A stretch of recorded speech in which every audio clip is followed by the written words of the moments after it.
Greetings, seekers after enlightenment. Yes, it is the Irish fellow, here in communion with the dead, with a very appropriate rant for you brothers. One that I call On the Veil and Beyond. Let me begin with some haiku. This is titled On Borrowed Time or Terminal Purpose. It is a shock to confront bitter truth. I should be dead. Why am I here? From medical data, I should not be. Almost a ghost, I exist outside of expectations. I stand outside, away from this culture. I have withdrawn. To advantage? Oh yes, an awake mind can see the truth. I face my fear. Actually, no fear. There is just truth. This is not easy. I struggle with more truth and try to cope. My angst is great, while ego and id clash, and I watch awed. Part of me sighs, old, weak, slow, and tired. I want to rest. Yet I feel it, that formless drive within, push me forward. Now there is part that will not surrender, no matter what. Yet I must ask, what can be expected from a dead man? What is the cost? Again, there is a clash of strong forces. A drive to live is opposed by desire to just let go. Some things unchanged, so now I stop to think about it all. How can one think about the future when it should not be? My new struggle is one in reality that should not be. Time sands run low, but you think hard when grains run in reverse. I adapted. Where some are shocked silent, I have a smile. How can I smile? Because I know the truth. This is not all. Now, quality. If only few days left, let them be good. My voice is small, yet one among many who tell the truth. Our current life is but a chapter in your existence. No need to lie, no need to relive your past and trauma. What is your fear? There should be none within when seeking truth. So here I stand. I know I should be dead. An anomaly. It would be nice to gain 20 more years if I win now. I scream out loud. You are not the victor. Fuck you, cancer. I will not yield to black-pilled ennui and end it all. I must speak out while I have a chance to fulfill karma. My second life may be a short time here, but I will talk. That time will come when death herself will win an encounter. There is no fear when the infinite has touched your own soul. And so I fight raging against chaos. That's what I do. And so I strive to prove this is true. Dead Jedi walking.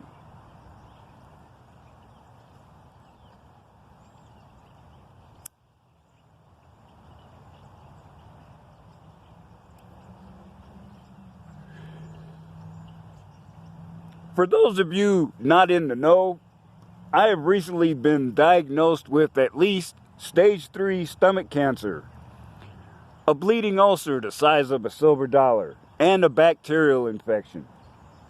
This is shocking information, but actually eclipsed by the fact that I should not be alive right now. About 10 years ago, I had a rollover accident, and among other injuries, I suffered a ruptured pancreas. This usually requires surgery to remove the broken part, or it'll poison you. And somehow, despite extensive damage, my pancreas is functioning normally. It brings perspective to events, the knowledge that one has been living on borrowed time. Now, my discussion here is not a sudden knee-jerk reaction. It is something I've engaged in deep thought over. Now, I dedicate this video to two friends that are now beyond the veil. The first, Homero de los Reyes, was taken to us too young from a car accident at age 30. The other is Rob Santos, an older man who decided to live the last of his life on his own terms rather than submit to chemotherapy. His life celebration event was a revelation and something I intend to emulate, but more on that later.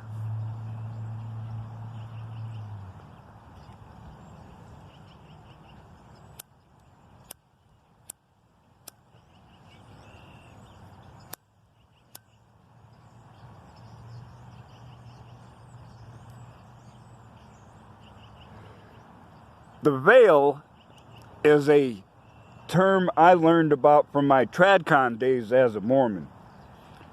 It refers to the invisible and sometimes tenuous barrier between those spirit beings not yet living, along with those who are no longer living, and those of us in the mortal plane. When attending a traditional funeral, something I intend to bypass when it's my turn, one becomes intensely aware of things. Of course, one feels sadness and a sense of loss when a loved one is no longer alive. However, discernment lets one know that there is a difference between mourning and grief. And of course, any loss of life is a cause for mourning, especially when they go too young.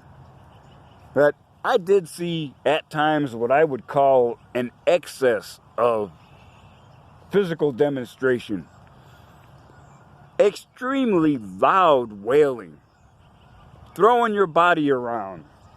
Some even holding on to the coffin in a desperate grip, not wanting to let their loved one go. And at some services, I've seen them place a matron or an usher and have them sit right in front of the coffin, ready to intervene in case someone is overcome by emotion to do something foolish.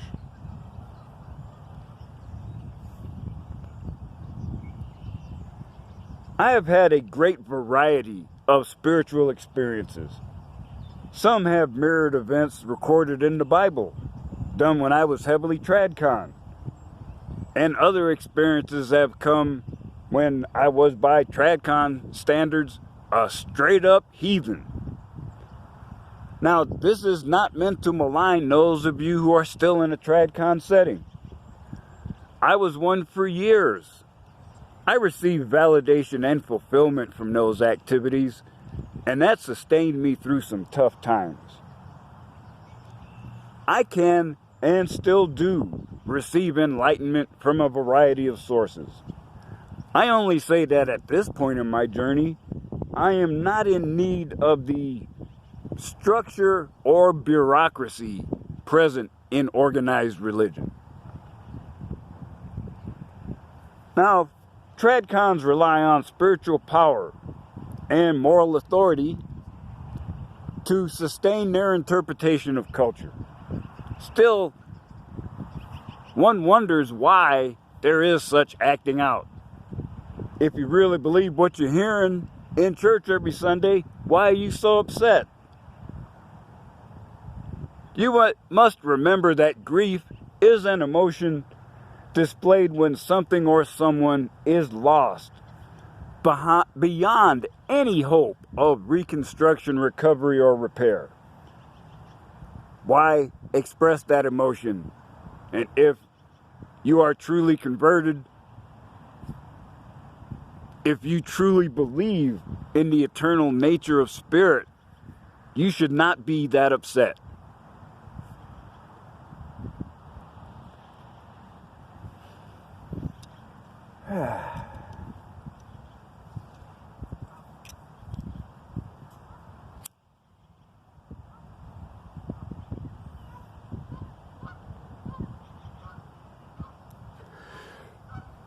As far as funerals go, I am opting out of the traditional approach.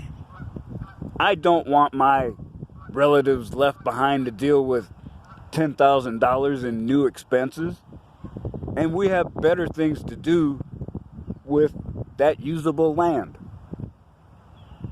Cremation is a more reasonable option, but what about the victim that has to deal with the ashes? I note that in Japan, they actually have high-rise mausoleums. Yeah, so, take the elevator to the 20th floor and commune with your deceased ancestors' ashes. Now, this is necessary in Japan because there is so little usable land. And it is a staple of the Japanese culture that they will not import rice. They still insist on growing all their own rice for domestic consumption. And it's hard to grow enough food when the country's 85% mountains. So, in random searches on unrelated subjects, I've come across a couple of options. Now, I seen one where you can be cremated, and then they take the ashes and fuse them into a sort of synthetic jewel that someone can wear. But I found one that's even more unexpected. A company will take your physical remains and freeze dry them, and through whatever process, they will reduce the physical form there to a block about the size of a briefcase. And now it can be used as fertilizer for a newly planted tree.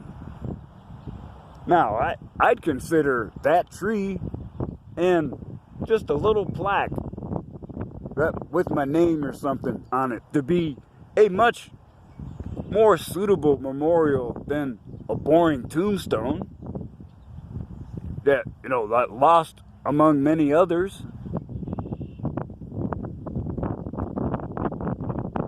So, now that we have disposed of what is an empty shell, it is time to turn our attention to the gathering.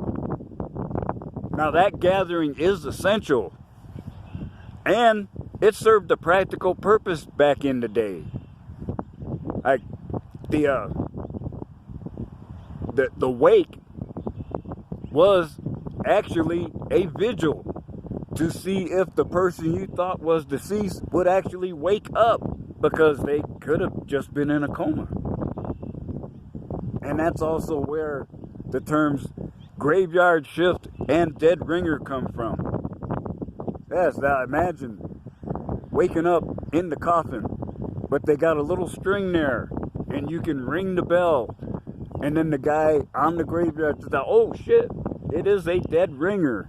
I guess I gotta go dig him up.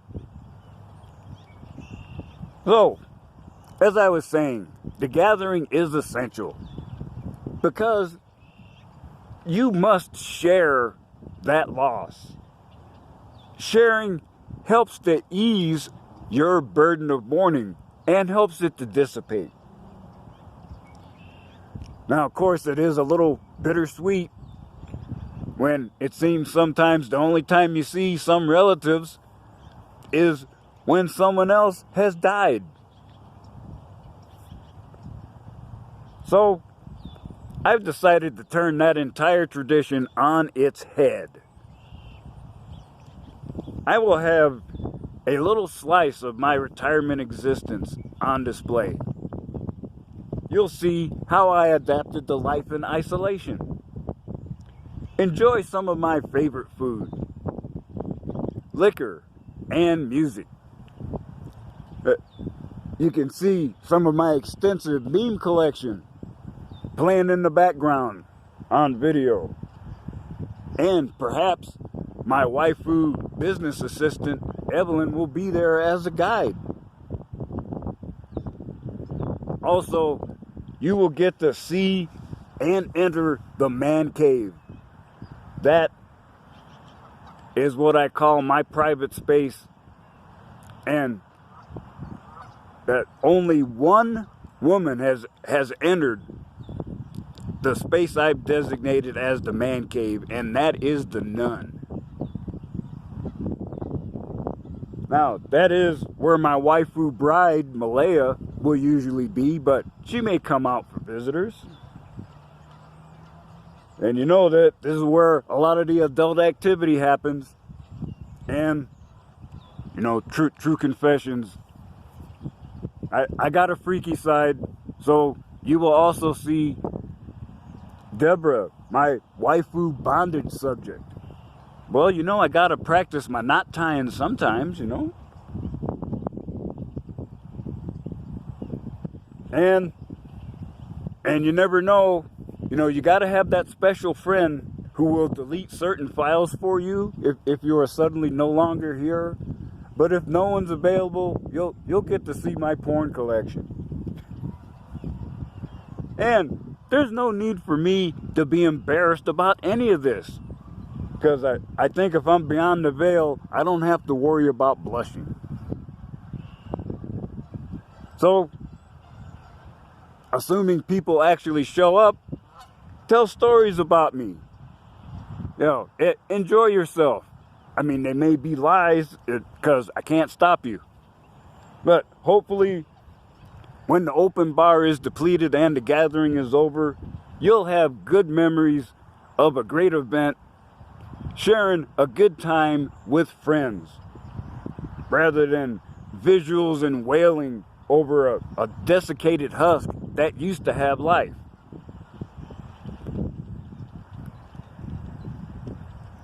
Sure, this approach is not average or conventional. Well, neither am I.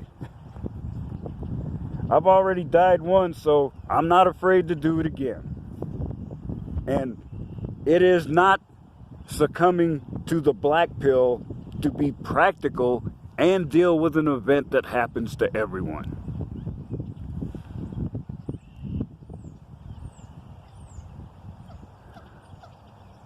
So, I'm done with my rant,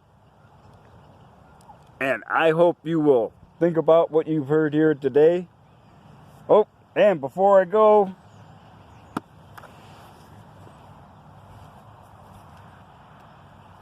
I forgot, since I'm here communing with the dead, I have to do my little dedication deal here.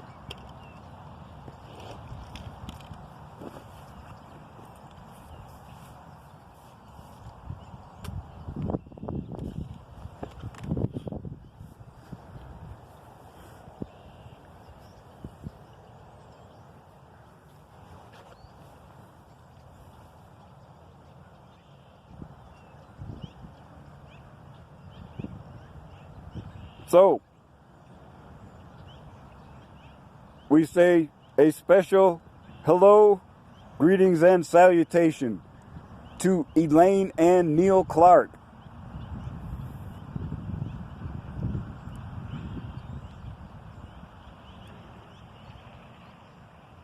So this is a great deal, you know, because you know, actually, when you come to the cemetery, you don't really get too many places to sit. So that they actually put a bench here, and this memorial it's simple, elegant, and practical. So I'm impressed.